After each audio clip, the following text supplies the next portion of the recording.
Kenalkan nama saya Nathan Atala Falah dengan NPM 23062777581. Saya Ingrid Diha Perlita dengan NPM 2306277682. Perkenalkan, saya Stefania Jenny Margarita Manuk dengan NPM 2306277676. Perkenalkan, nama saya Kila Zara Santoso dengan NPM 2306232785.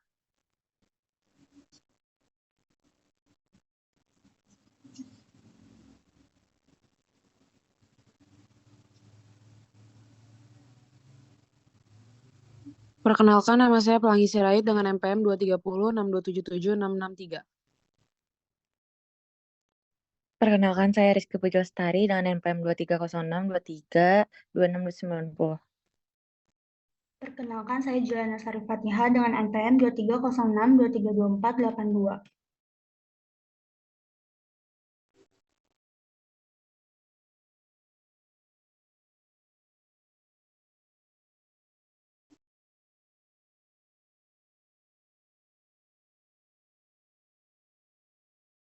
Lalu ada Muhammad Rafi Ataya dengan NPM 2306277713. Boleh next step.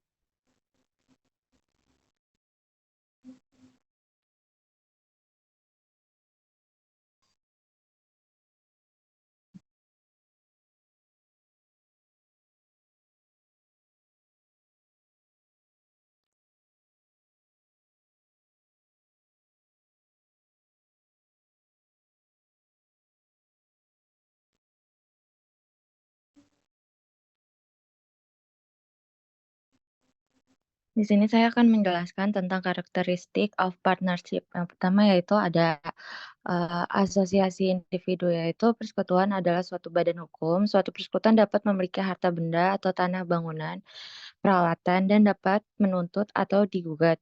Kemitraan juga merupakan entitas akuntansi. Dengan demikian, aset pribadi, kewajiban, dan transaksi para mitra dikecualikan dari catatan akuntansi kemitraan sama seperti mereka berada dalam kepemilikan perseorangannya. Yang kedua yaitu agensi bersama. Keagenan bersama berarti bahwa masing-masing mitra bertindak atas nama kemitraan ketika terlibat dalam bisnis kemitraan. Tindakan mitra manapun mengikat semua mitra lainnya. Hal ini berlaku bahkan ketika mitra bertindak di luar lingkup wewenang mereka, selama tindakan tersebut tampaknya sesuai untuk kemitraan. Misalnya mitra toko kelontong yang membeli truk pengiriman membuat kontrak yang mengikat atas nama kemitraan. Meskipun perjanjian kemitraan menolak kewenangan ini.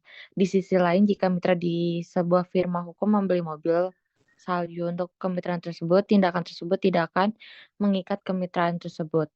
Yang ketiga yaitu kehidupan terbatas. Korporasi mempunyai umur yang tidak terbatas.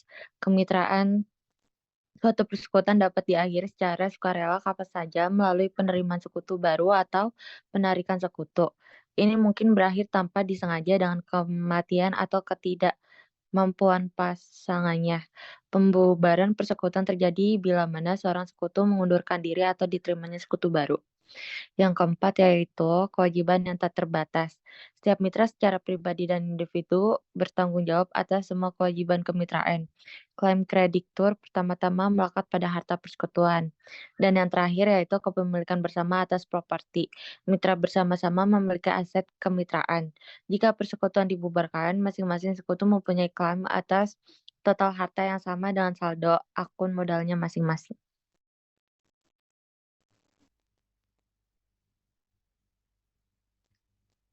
Yang selanjutnya ada organization with partnership karakteristik. Yang pertama ada persekutuan terbatas. Dalam persekutuan terbatas atau PT, satu atau lebih partner memiliki tanggung jawab tidak terbatas, sementara satu atau lebih partner lainnya memiliki tanggung jawab yang terbatas atas hutang firma. Jenis organisasi ini ditandai dengan kata persekutuan terbatas atau LTD atau LP untuk mendapatkan hak istimewa berupa tanggung jawab terbatas. Biasanya partner terbatas menerima kompensasi lebih sedikit daripada partner umum dan memiliki pengaruh yang lebih kecil dari urusan firma. Yang kedua, ada persekutuan kewajiban terbatas. Sebagian besar negara bagian mengizinkan para profesional seperti pengacara, dokter, dan akuntan untuk membentuk persekutuan kewajiban terbatas (PKL) atau LPP. LLP dirancang untuk melindungi partner yang tidak bersalah dari tuntunan malapraktik atau kelalaian yang diakibatkan oleh tindakan partner lain. Yang ketiga, ada perusahaan perseroan terbatas, merupakan bentuk hibrida dari organisasi bisnis dengan karakteristik tertentu seperti korporasi dan lainnya, seperti persekutuan terbatas. Bentuk ini disebut perusahaan perseroan terbatas, PT, atau LLC. PT biasanya memiliki masa hidup yang terbatas. Berikutnya kita akan membahas advantage dan disadvantage of partnership. Jadi di partnership itu kelebihannya dia memperluas jaringan bisnis dan memperoleh tambahan tenaga kerja. Kedua, ada pembagian risiko dan tanggung jawab. Dan ketiga, relatif bebas dari peraturan dan batasan pemerintah. Sedangkan disadvantage dari partnership itu ada memerlukan komunikasi yang lebih intensif dalam pengambilan keputusan, lalu adanya potensi terjadinya konflik antar mitra, dan juga adanya kewajiban tidak terbatas yang dapat memaksa pertanggungjawaban. Adapun di dalam partnership agreement, idealnya dinyatakan dalam kontrak tertulis dan memuat hal-hal berupa nama dan kontribusi modal, hak dan kewajiban, dasar pembagian laba rugi, pengisian penarikan aset, tata cara pengajuan sengketa, tata cara penarikan atau penambahan mitra, hak dan kewajiban mitra yang masih hidup apabila salah satu mitra meninggal dunia.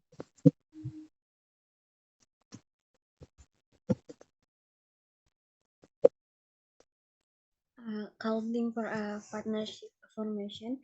Saat membentuk suatu kemitraan, investasi awal masing-masing mitra dalam suatu kemitraan dimasukkan ke dalam catatan kemitraan. Kemitraan harus mencatat investasi ini pada nilai wajar membentuk kemitraan 12-7 aset pada tanggal pengalihannya ke kemitraan. Semua mitra harus menyetujui nilai yang diberikan. Sebagai contoh, asumsikan bahwa Rolf dan TCA menggabungkan kepemilikan mereka untuk memulai kemitraan bernama US Software. Perusahaan ini akan mengkhususkan diri dalam pengembangan pemodelan keuangan perangkat lunak. Rolf dan TCA memiliki aset yang tercantum pada ilustrasi 12.3 sebelum pembentukan kemitraan.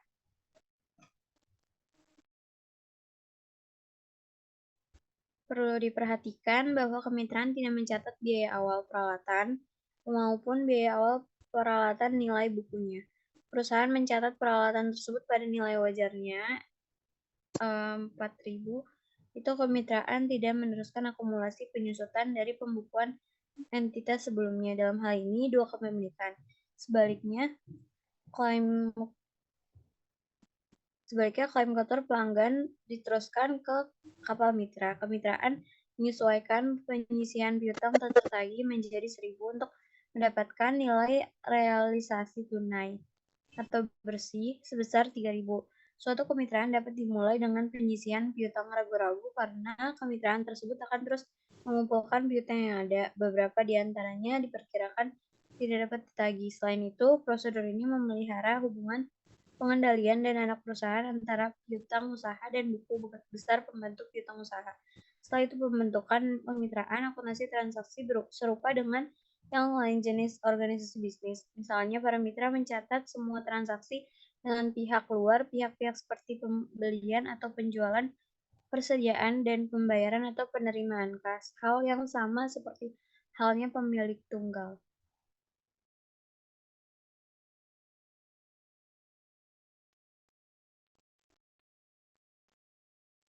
Selanjutnya ada dividing net income or net loss.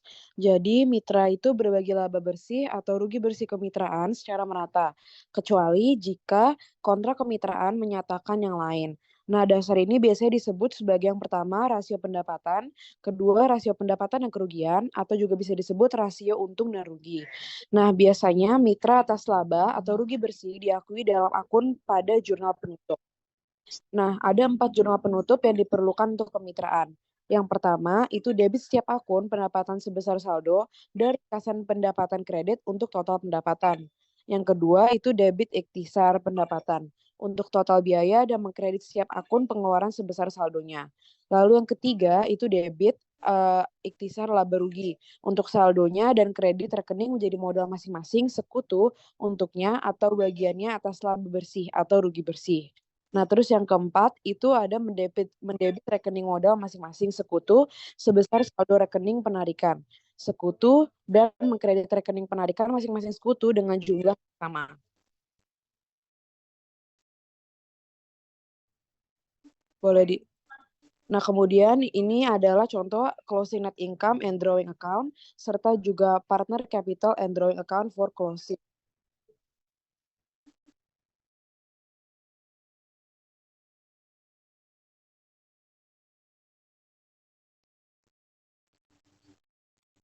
Selanjutnya yaitu partnership financial statement. Income statement with division of net income. Ringkasan keuangan yang menunjukkan keuntungan atau kerugian selama periode akuntansi tersebut. Di dalam PPT ini ada contohnya, yaitu Sarah King dan Rayleigh adalah rekan kerja di Kingsley Company.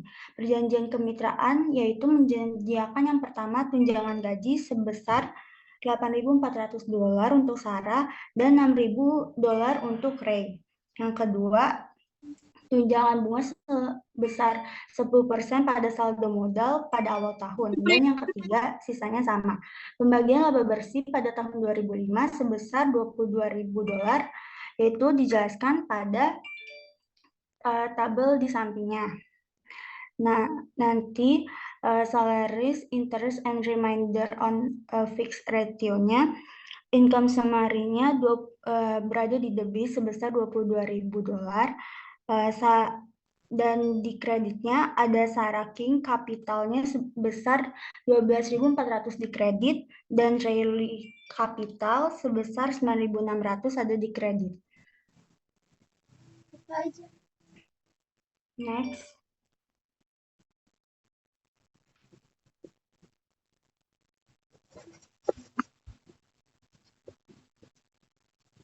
Lalu ada partners capital statement. Pernyataan ekuitas pemilik untuk kemitraan disebut pernyataan modal mitra. Fungsinya adalah untuk menjelaskan perubahan yang pertama di akun modal masing-masing mitra, dan yang kedua pada total modal kemitraan selama tahun ini.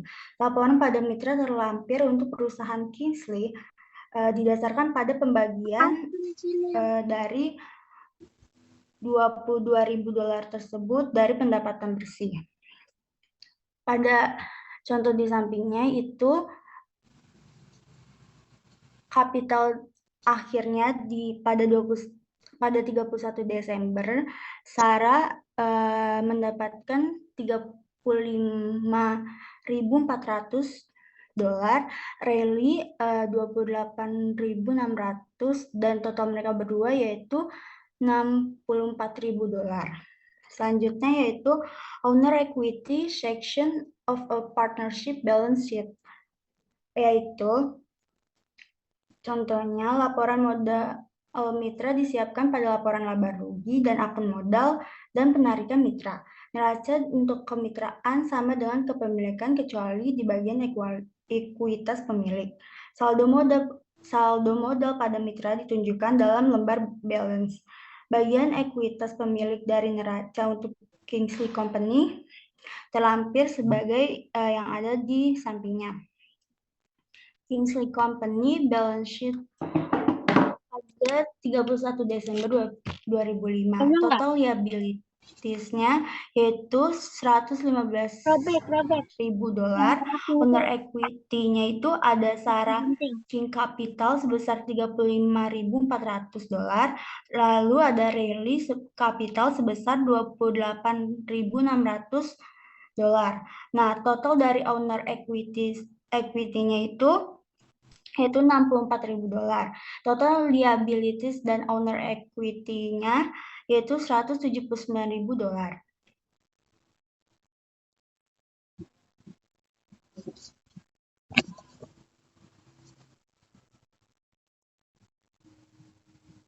Selanjutnya ada non-deficiency Selanjutnya ada non-capital deficiency. Jadi di bawah ini ada contoh dari kasus non-capital deficiency. Di sini as company partner decide liquidate the income ratios is 30:1 ratio. Non-cash asset are sold for $75.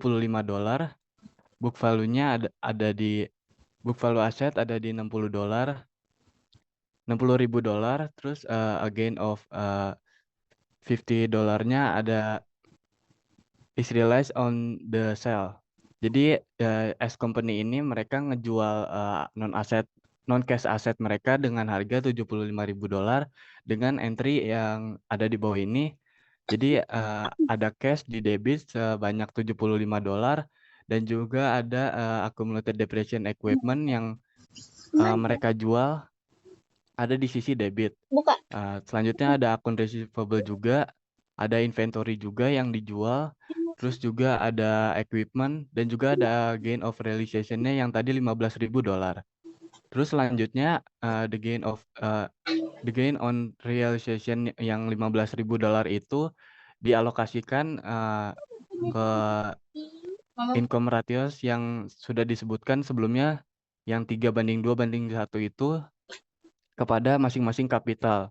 Jadi 15.000 banding 3:2:1 untuk Mr. Arnett itu ada di ratio 3 sebesar 7.500 dan juga ada carry sebanyak $5.000.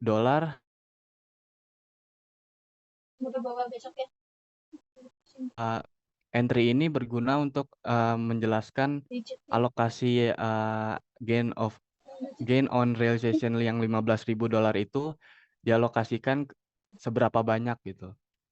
Terus selanjutnya ada partner liabilities yang ada notes payable sebanyak $15.000 dan akun payable $16.000.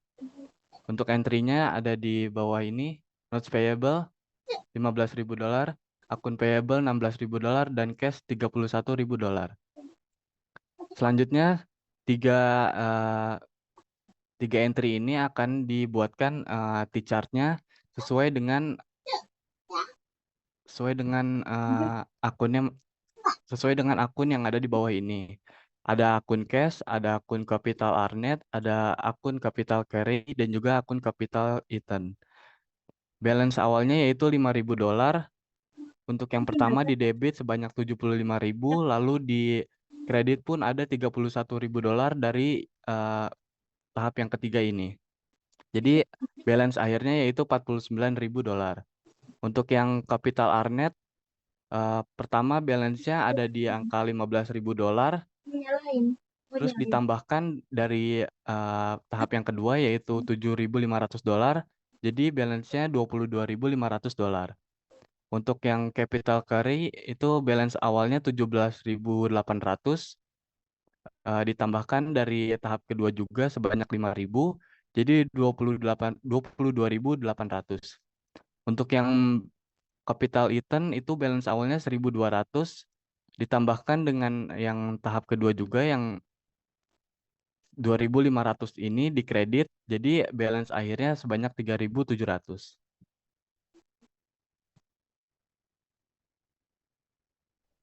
Ya, selanjutnya yang terakhir ada capital deficiency.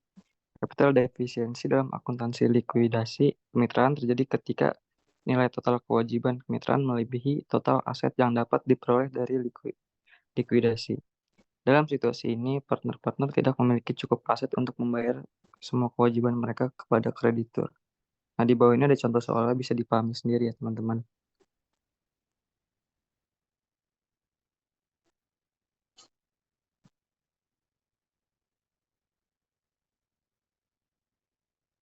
Ya, mungkin segini aja yang kita bisa presentasikan dari kelompok 3. Terima kasih. Assalamualaikum warahmatullahi wabarakatuh.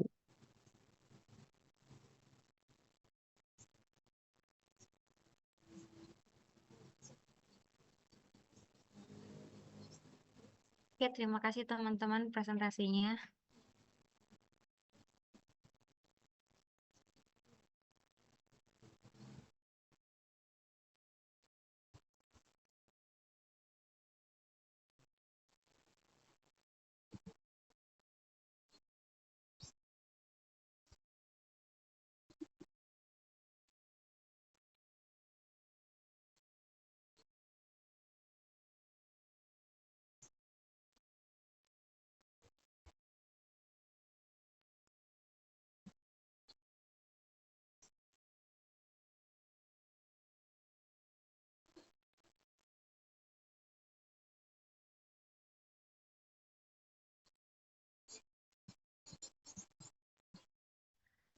kelompok 5. Boleh nggak aku minta kelompok 5 untuk share presentasinya?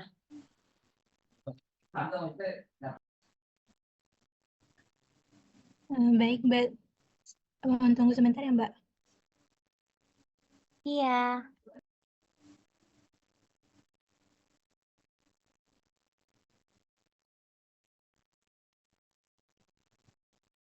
Mbak izin share screen ya, Mbak? Iya.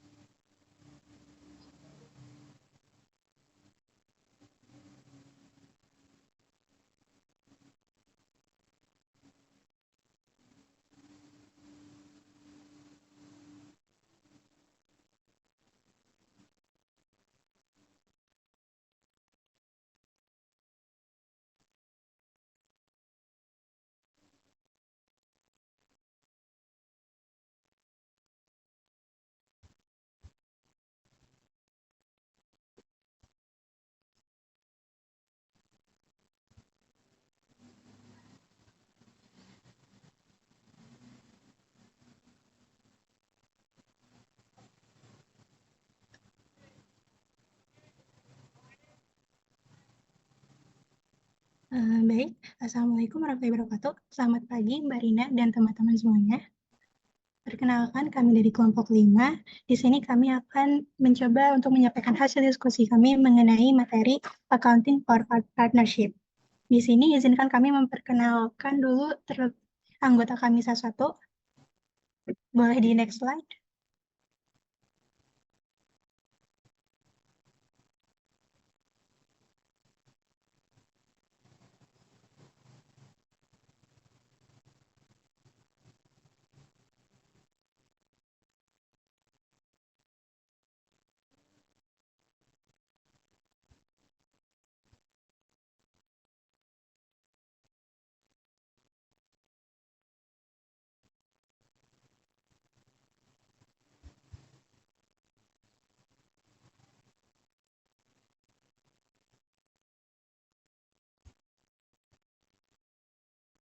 Mohon maaf, mungkin teman saya yang sedang share screen ada.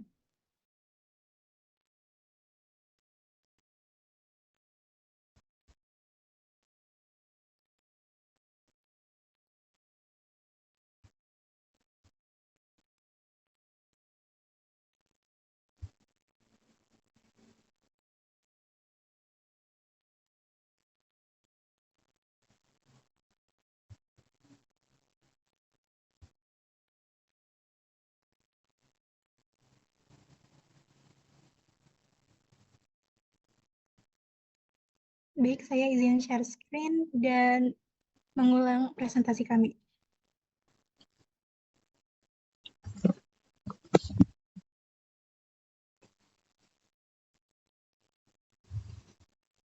Apakah layarnya sudah terlihat?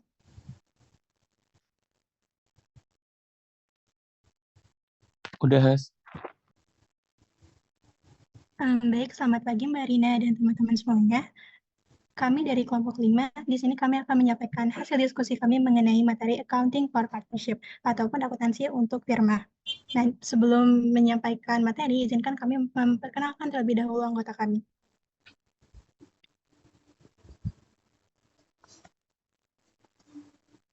Yang pertama itu ada Salsa, dipersilakan.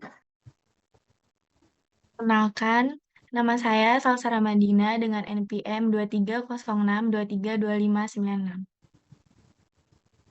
Baik, perkenalkan dengan saya sendiri, yaitu Hastuti Dwinanda dengan NPM 2306232551. Selanjutnya, Fitri. Perkenalkan, nama saya Fitri Nabila dengan NPM 2306232715. Dilanjutkan oleh Via. Perkenalkan, nama saya Viandra Nayara Putri dengan NPM 2306232766. Kemudian Friska. Saya Friska Utfiarani dengan NPM 2306232772. Saya Deva Satria Dimula Gunawan dengan NPM 23062775594. Saya Diayu Alvita dengan NPM 2306277695.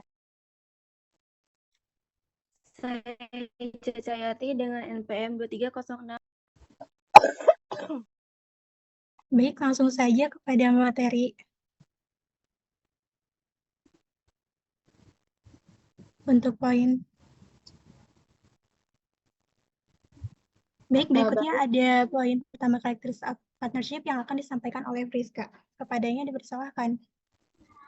Baik, untuk karakteristik of partnership itu ada 5. Yang pertama itu ada association of individual, yang dimana a partnership is a legal entity. Partnership can own property, land, buildings, equipment, and can sue or be sued. And partnership also is a accounting entity.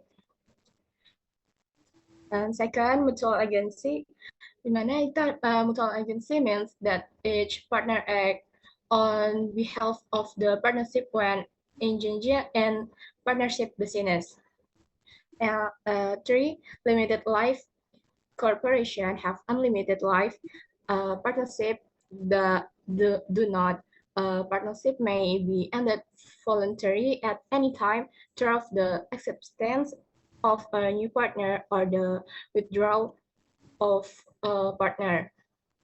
And 4, unlimited liability. Each partner is personally and individually liable for all partnership liabilities. Creditor claims attach first to partnership asset. 5, co-ownership of property. Partners jointly own partnership asset if the partnership is dissolved and each partner has a claim on total asset equal to the balance in his or her respective capital account.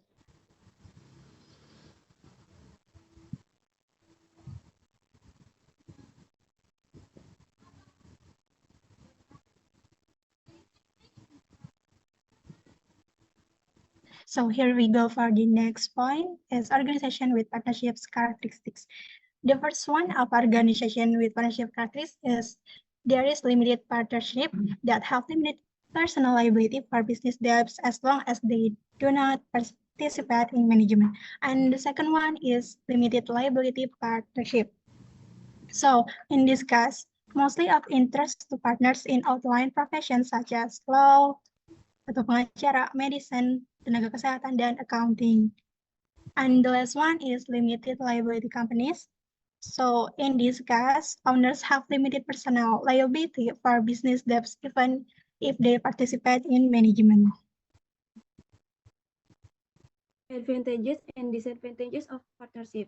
Advantages: greater resource loss and risks are more spread out quality, sharing roles and experience.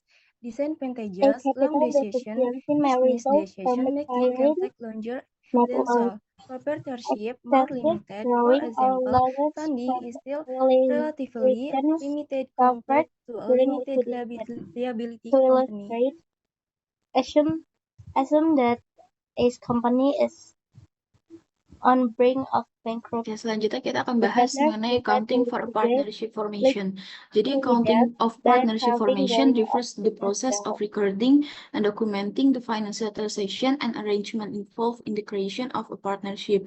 When individual or entity decide to form a partnership, they contribute various resources such as modal, asset, or pelayanan to the partnership. The accounting of partnership formation involves documenting this contribution, determining their value, and establishing the initial financial structure of the partnership. Selain menggunakan nilai buku, partnership formation accounting juga menggunakan fair value atau nilai wajar.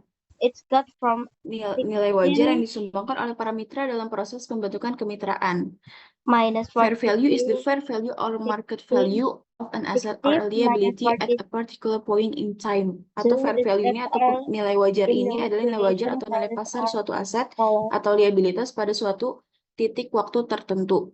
The use of fair value in accounting for partnership formation ensures that the asset contribute reflect their current market value, thus providing a more accurate picture of their economic value. Jadi dengan menggunakan fair value, kita akan memberikan gambaran lebih akurat mengenai nilai ekonominya. Fair value is typically used to value illiquid assets such as property, investment, or other fixed assets, which are not easily valued at book value. By using fair value, partnership formation accounting can provide a more accurate picture of the value of the asset and liability involved in a partnership formation. 60,000.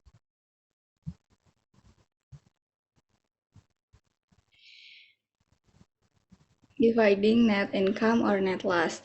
Division net income means, with respect to any period, the actual net income before taxes and corporate overhead allocation of the division for such period as determined by the company in its sole discretion.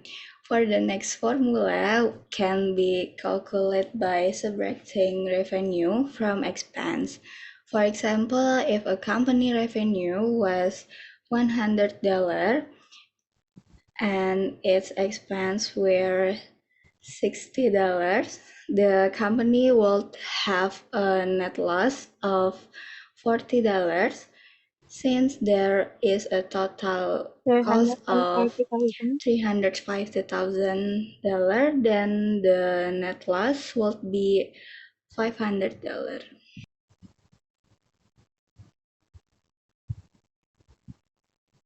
Oke, selanjutnya partnership financial statement.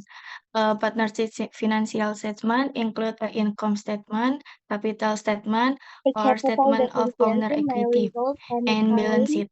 The income statement is similar to that of a sole proprietorship, but it also includes information on the division or net income among the partners.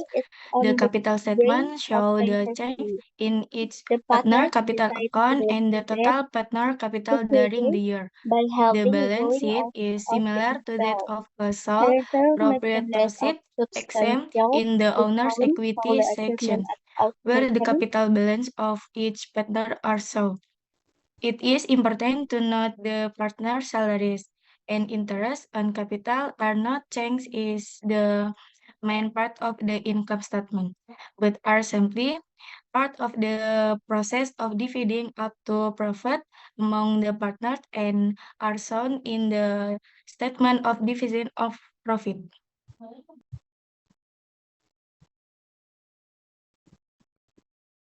No capital deficiency. No capital deficiency means that all partners have credit balances in their capital accounts. This indicates that no partner owes money to the partnership based on their initial investment or subsequent activity. When all partners have credit balances in their capital accounts, it means they have all contributed their agreed upon investment and haven't withdrawn more than their share of profits. Therefore, no partner owes money to partnership, resulting in no capital deficiency. No capital deficiency signifies financial stability within the partnership, with all partners fulfilling their capital obligations. It simplifies the liquidation process, as assets can be directly distributed to partners without debt recovery concerns.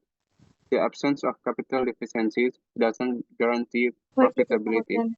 but Loss it indicates liquidation sound is 80,000. Dapat dari financial 60,000 management minus regarding 40,000. partner commitments.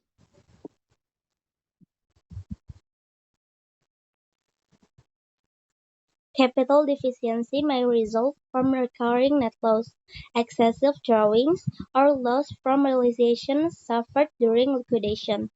To illustrate, assume that a company is on brink of bankruptcy. The partners decide to liquidate, having a going out of business sale.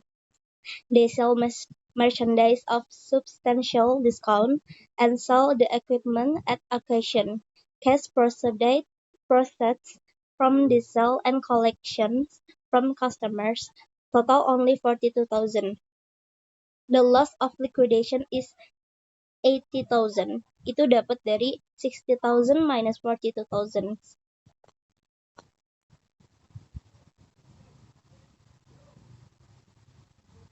Baik, sebelum menutup presentasi pada hari ini, mungkin saya izin menyampaikan kesimpulan terlebih dahulu. Jadi ada 3 poin dari hasil diskusi kami. Yang poin pertama yaitu, firma itu disebut juga persekutuan perdata khusus dengan 3 unsur, yaitu yang pertama, menjalankan perusahaan, yaitu setiap anggota wajib menjalankan perusahaan dan melakukan pembukuan perusahaan. Selain itu, firma harus memenuhi unsur terus-menerus dan bertujuan untuk mencari laba dan keuntungan bersama. Dan kedua, dengan nama bersama firma, pemakaian nama firma seperti itu ditentukan oleh Permenkumham nomor 17 tahun 2018. Tidak boleh bertentangan dengan hukum dan kesusilaan. Dan yang terakhir adalah adanya pertanggungjawaban sekutu, bahwa harta kekayaan firma tidak terpisah dari harta kekayaan para anggota firma. Dengan demikian, dapat diambil kesimpulan bahwa anggota firma bertanggung jawab untuk penuh hingga harta kekayaan pribadi. Nah, berikut adalah hasil dokumentasi kami sama berdiskusi. Sekian dari kelompok kami. Terima kasih atas perhatiannya. Wassalamualaikum warahmatullahi wabarakatuh. Kelasnya kami kembalikan lagi kepada Mbak Rina. Oke, makasih teman-teman. Makasih kelompok-kelompok yang tadi presentasi. Kalau misalnya aku baca dari teman-teman punya presentasi yang udah teman-teman submit, more or less teman-teman udah paham apa itu partnership atau firma. Dari segi accountingnya juga aku lihat teman-teman udah pada bisa menjabarkan juga pos-pos untuk penjurnalan seperti apa juga. Aku lihat teman-teman udah oke. Nah, paling aku mau ngelempar lagi kira-kira teman-teman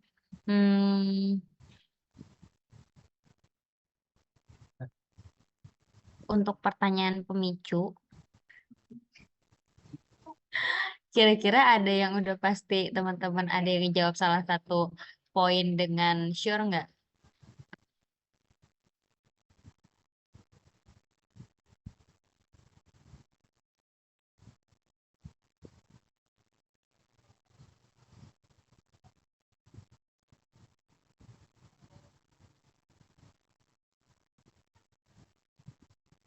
Saya baru yakin untuk nomor 2-nya saja, Mbak.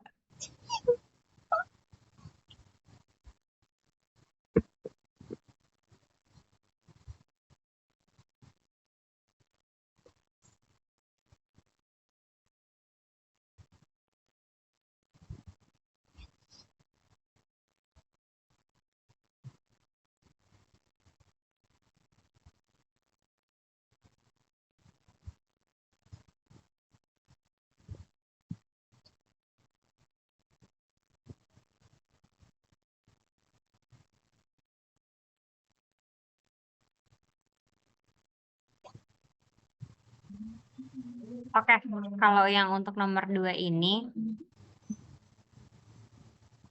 kira-kira menurut teman-teman itu persepsi untuk menjawab soal nomor 2 itu seperti apa ya?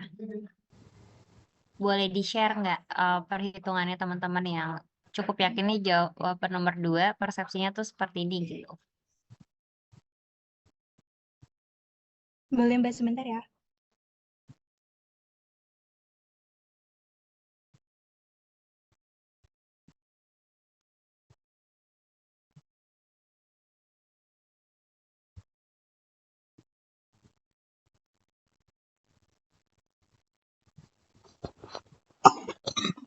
Ini apakah sudah terlihat, Mbak? Halo. Iya, sudah terlihat.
Oke, teman-teman, aku cukup agree sama jawaban nomor 2.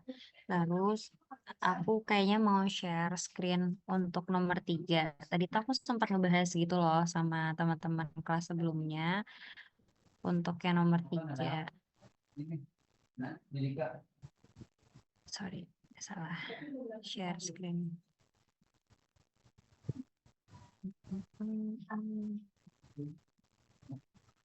Nah, jadi tadi tuh kita sempat diskusi untuk soal nomor 3.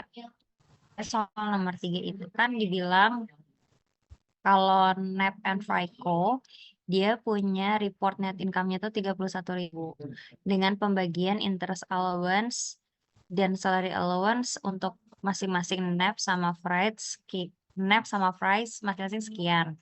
Nah, terus di soal ini kan ngasih tahu kita untuk prepare jurnal untuk distribution income tersebut kan. Nah, tadi tuh akhirnya perhitungan aku adalah net income-nya NAP and FICO itu sebesar 31.000 US. Terus kita breakdown untuk allowance-nya NAP sama FRI, masing-masing dia punya interest. Kalau untuk NAP sebesar 7.000 menurut soal, FRI itu 5.000, terus punya salary allowance-nya itu 15.000 untuk NAP, sedangkan untuk FRI 10.000. Nah, masing-masing mereka itu punya total itu sekitar 22.000 untuk NAP dan FRI itu 15.000. Sementara di sini kan tulisannya dia punya net income itu 31.000 US dollar kan. Tapi yang dikeluarin actualnya itu adalah 37.000 US dollar.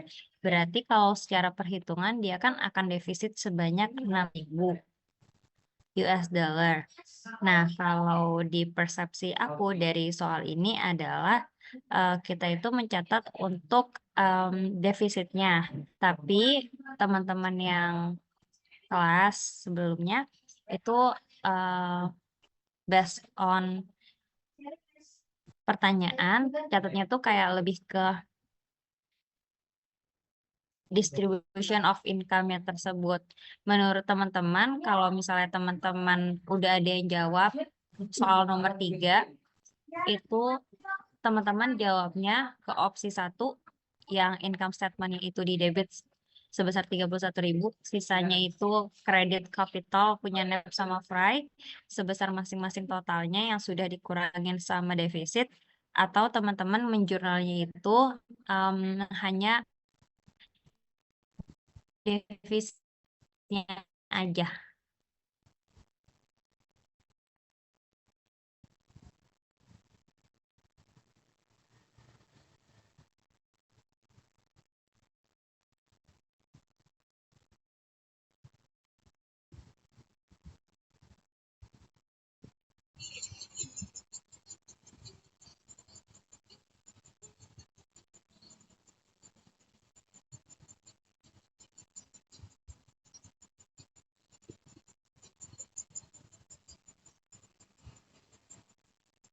Kalau di kami kelompok 5 itu menjawabnya opsi 1, Mbak.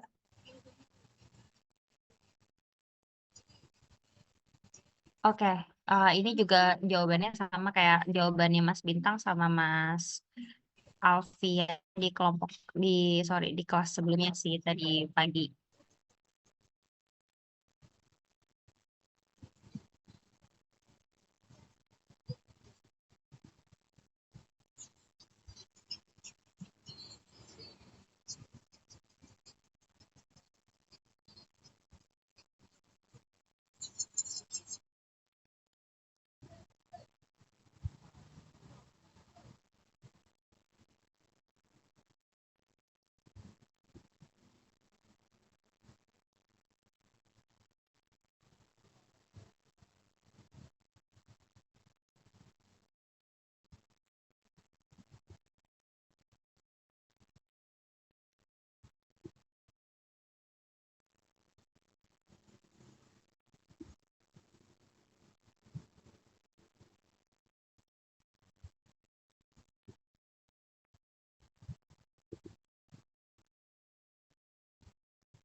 Oke, teman-teman.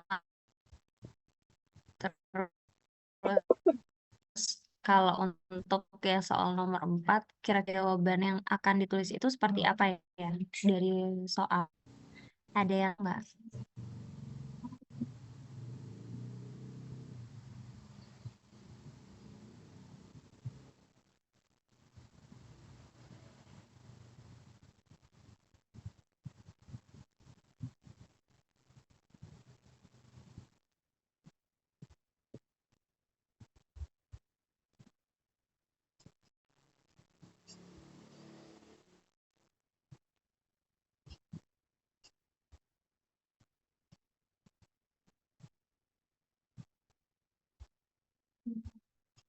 Kalau menurut aku, itu pembagian proporsionalnya tuh seperti ini.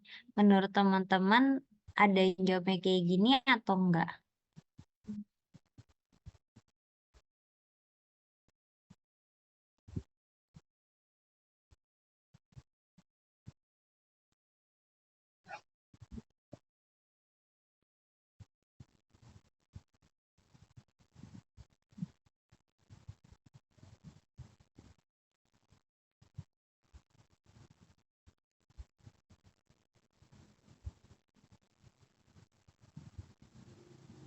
Kredit, Mbak.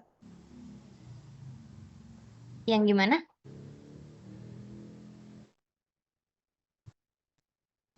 Maaf,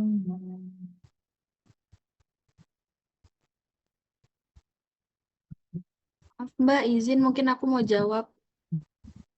Boleh. Kalau aku kan sempat lihat modul yang dikasih di emas ya, Mbak.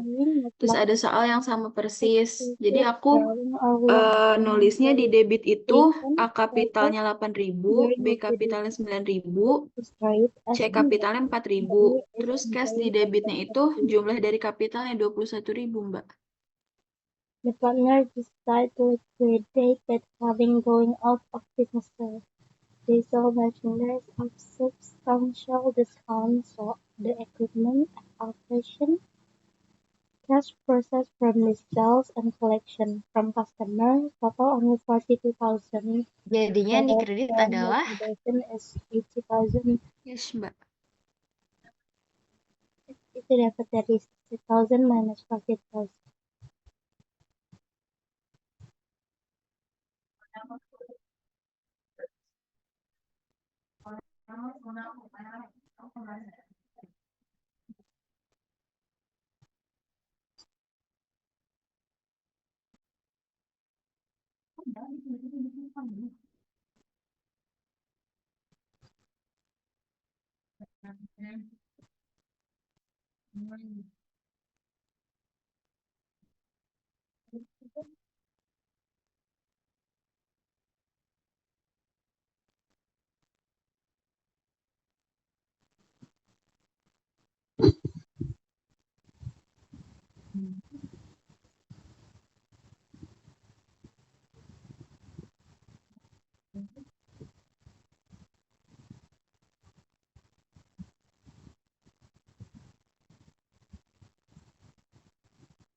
berarti kalau misalnya jawabannya kayak gini, asumsinya adalah masing-masing kapital yang dimiliki di soal ini nih adalah breakdown dari income yang udah dibagi secara equally gitu ya, teman-teman.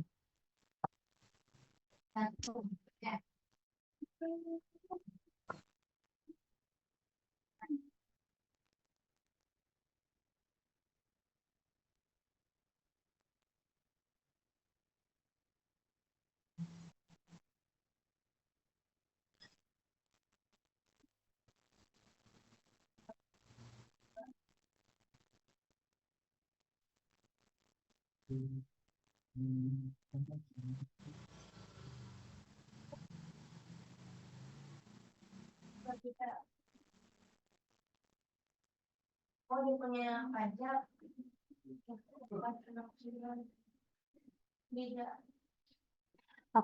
kalau soal nomor 1, teman-teman ada yang jawab seperti ini atau ada jawaban lain?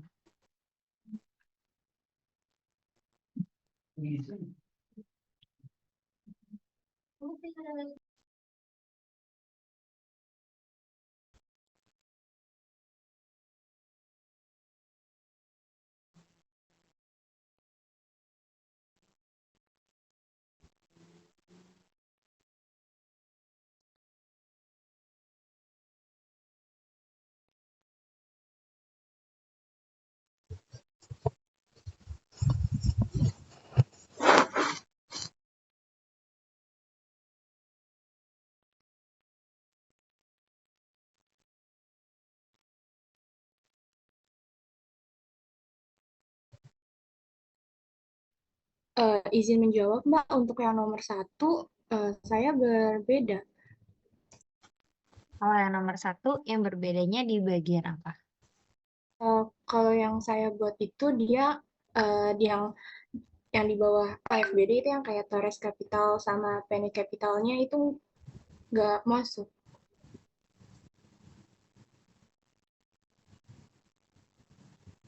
Jadinya possible jurnalnya adalah AR sama equipment-nya.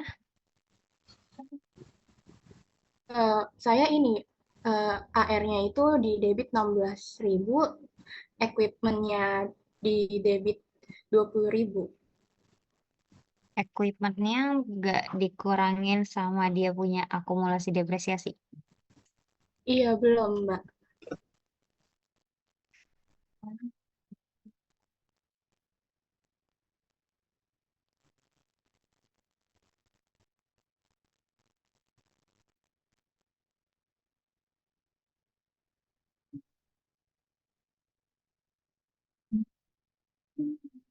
Jadi dia ininya normal, terus ini juga normal ya. Berarti dia punya totalnya itu, kalau kayak gini, yang dikreditnya adalah Yang dikreditnya AFBD 1.200, terus ada AD equipment-nya 7.000, sama Torresco Capitalnya 27.800. 27.800.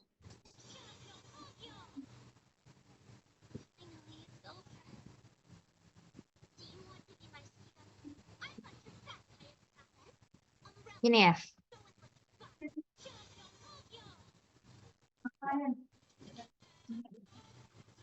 Iya, Mbak.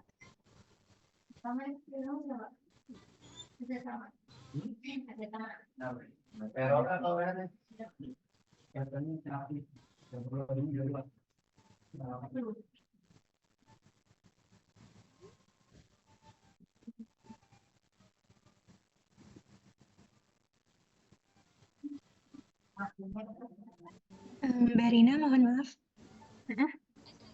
Ini jadi kan kami dari kelompok 5 itu sebenarnya sudah menjawab semua soal pemicunya. Kami boleh menyampaikan dari persepsi kami terlebih dahulu nggak, Mbak? Terus baru nanti dikoreksi sama Mbak Rina gitu, Mbak. Boleh dong. Kalau begitu saya boleh izin share screen tidak ya, Mbak? Boleh, boleh.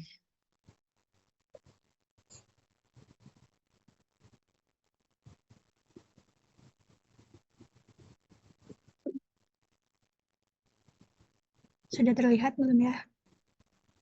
Ya, sudah terlihat. Baik, jadi di sini kami dari kelompok 5 itu bakal coba menyampaikan hasil dari pengerjaan kami untuk soal pemicu tahap 2, dimulai dari nomor 1 itu kepada Priska. Dipersilakan.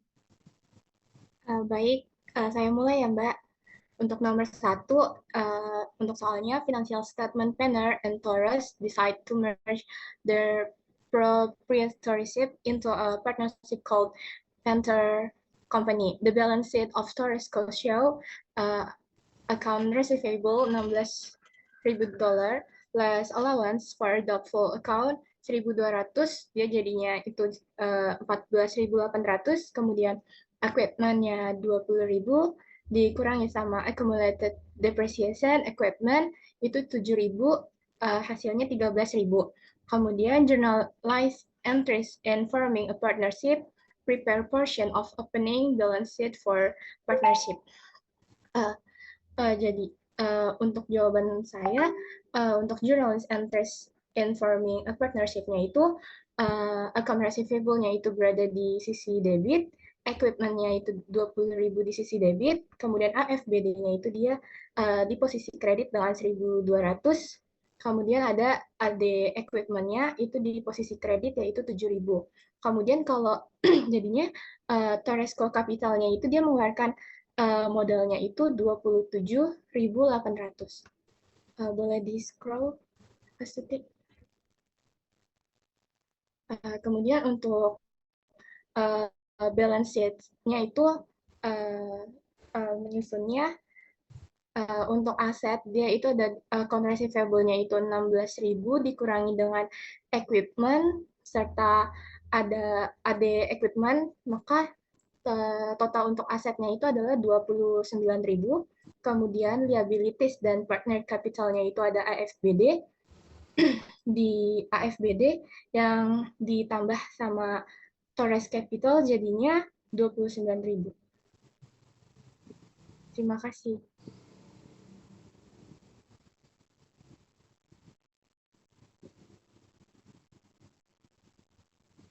Lanjut.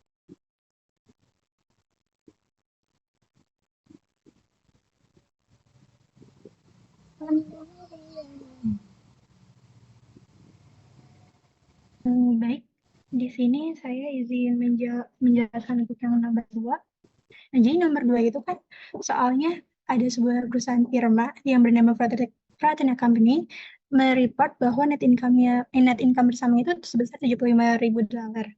Nah, di sini itu the partnership agreement-nya itu membagi salaries buat Miley-nya $25.000 dan buat Guthrie-nya itu $18.000. Nah, sedangkan untuk closing entries itu ada empat syarat, di mana kalau misalnya salaries kan itu termasuknya expense ya. Kalau misalnya expense itu berarti artinya income summary-nya di debit dan expense-nya itu di kredit. Jadi hasilnya income summary-nya adalah total dari salaries expense-nya Miley sama salaries expense-nya Guthrie. Jadi income summary-nya $43.000 dan masing-masing salaries expense-nya itu sesuai dengan kesepakatan yang telah tadi saya sebutkan, yaitu Miley-nya 25.000 dan Guthrie-nya itu 18.000. Nah, terus di soalnya pun ada keterangan bahwa kalau misalnya Miley and Guthrie itu sepakat untuk membagi sisanya. Berarti tadi kan net income itu 75.000 ya. Nah, dikurangi salary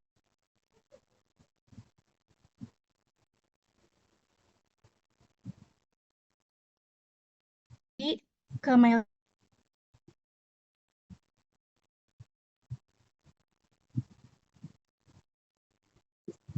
dari sisa net income pertama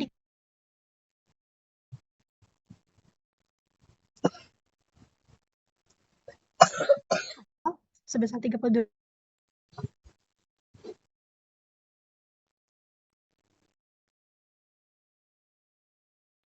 Totalnya 19.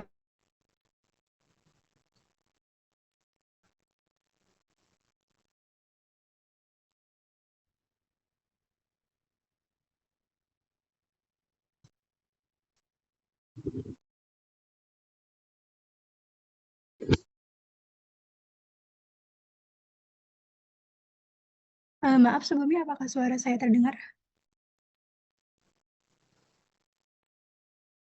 Tadi patah-patah. Tadi sempat hilang sih, ini udah kedengaran lagi. Oh, maaf, jadi mungkin saya izin ulang ya. Apakah sekarang sudah terdengar? Iya, betul. Oke. Jadi kan buat nomor 2 itu kita diminta untuk membuat closing entries ya. Nah, jadi di nomor 2 itu Fraternal Company itu mereport net income-nya itu sebesar $75.000. Nah, mereka itu sepakat untuk membagi salaries expense-nya sebesar $25.000 milik Miley dan $18.000 milik Putri. Nah, untuk membuat closing entries pada akuntansi firma ini kan ada 4 syarat, di mana salah satu syaratnya itu untuk total expense, perlakuan jurnal closing-nya itu adalah income summary di debit dan di kreditnya adalah expense dari tiap pihaknya. Nah, jadi di sini di soal itu kan terdapat keterangan bahwa di Miley salaries expense-nya itu sebesar 25.000 dan Guthrie salaries expense-nya itu sebesar 18.000. Nah, salaries expense kedua pihak tersebut kita taruh di kredit, sedangkan untuk debitnya adalah income summary dengan angkanya adalah total dari total expense yang sudah dibagi tadi, yaitu $43.000. Nah, terus mereka juga sepakat untuk membagi sisa net income tersebut. Nah, tadi kan first net income atau net income pertamanya itu sebesar 75.000. Nah, sudah terbagi atau sudah terpakai untuk salaries expense-nya sebesar 43.000 nih. Jadi sisanya itu tinggal dikurangin aja sebesar 32.000. Nah, untuk itu income summary-nya juga ditaruh di debit sebesar 32.000. Dengan kreditnya adalah capital dari masing-masing pihak, di mana Miley Capital itu mintanya 40%, sedangkan Guthrie Capital mintanya 60%. Untuk Miley Capital jadinya angkanya sebesar $12.800 dan untuk Guthrie Capital angkanya sebesar $19.200. Seperti itu. Apakah sudah jelas suara saya? Iya, sudah sangat jelas. Penjelasannya juga sangat jelas. Baik, lanjut ke nomor 3. Nomor 3 dengan soal yaitu NAB and Frico melaporkan laba bersih sebesar $31.000, tunjangan bunga NAB itu $7.000 dan Frico yaitu dengan $5.000. Tunjangan gaji NAB sebesar $15.000 dan Fry sebesar $10 dan sisanya dibagi rata. Tunjukkan distribusi pendapatan dan buatlah jumlah distribusi pendapatan. Baik, di sini salary allowance-nya yaitu $15.000 dari NAB dan Fry $10.000. Jadi totalnya $25.000. Lalu interest allowance-nya itu dari NAB $7.000 dan dari Fryco sebesar $5.000. Dijumlah total dengan $12.000. Total salaries dan interest-nya yaitu dari NAB $22.000 dan Fryco $15.000. Lalu total dari salary allowance ini ditambah interest allowance sama dengan $37.000. Lalu 37.000 dikurangi dengan laba bersih sebesar $31.000. Sisa $6.000. Lalu dibagi dengan nilai rata-rata yaitu 6.000 dikali dengan 50% dengan hasil 3.000. Lalu hasil dari Fryco juga sama. 6.000 dikali dengan 50% sama dengan 3.000. Lalu mendapatkan hasil sama dengan 6.000. 22.000 dikurangi dengan NAB ini 6.000 dikali 50.000. Jadi dikurangi 3.000 sama dengan $19.000. Lalu untuk Fryco juga sama. $15.000 dikurangi dengan 3.000 sama dengan $12.000. Lalu untuk total salaries dan interest tadi itu 37.000 dikurangi dengan total 6.000. Itu mendapatkan hasil sebesar $31.000. Oke, distributions untuk ininya, tabelnya aku setuju. Yang untuk jurnalnya, berarti teman-teman itu akan ngejurnalnya berarti di opsi 1 yang tadi teman-teman bilang ya. Seperti ini ya. Income statement-nya 31.000.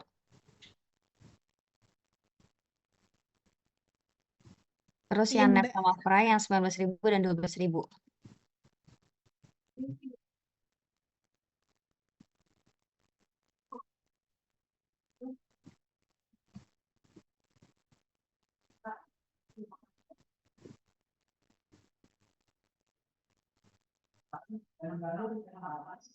Iya betul Mbak, untuk jurnalnya mohon maaf lupa di-attach ke Gdocs-nya.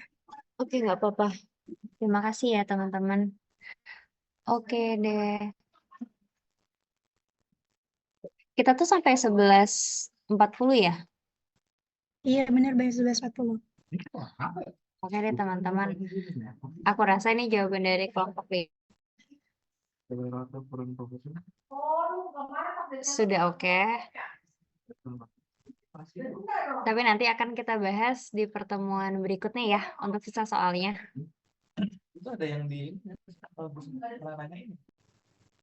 Thank you banget teman-teman semua udah join kelas aku.